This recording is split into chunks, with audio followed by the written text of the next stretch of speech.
Let's talk about digital signals a little bit more.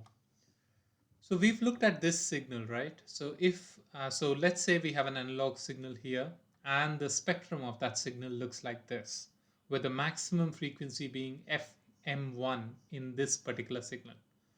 Now, if we have a compressed version of this signal, that would look like this, okay? And so if you have compressed the signal in the time domain, what you would expect is the signal would be expanded in the frequency domain. So let's say the signal has a maximum frequency of FM2, okay? So, as shown here in the slide. Now, if we sample this signal, we know that in the time domain, we get exactly the same samples, right?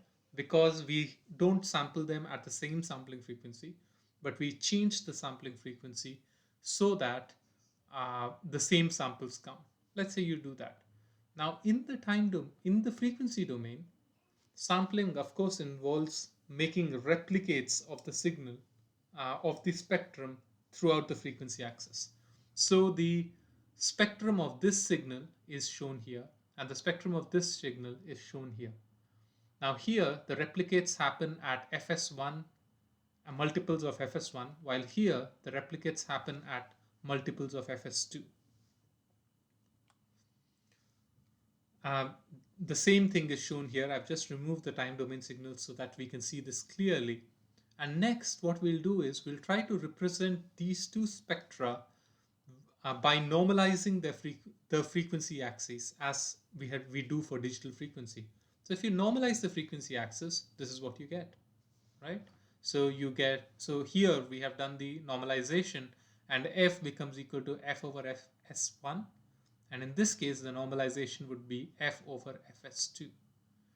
Now, of course, if you want to plot both of these spectra in the kind of the same axis, so here 0 to 1 is represented by this much distance, while here it is represented by a much larger distance.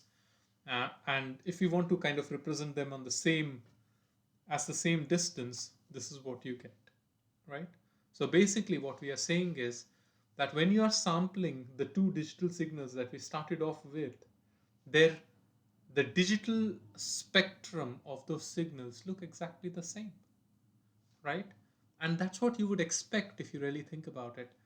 If after sampling, if after you sample, the digital signal that you get in time domain is the same, you expect the spectrum of the signal also to be the same.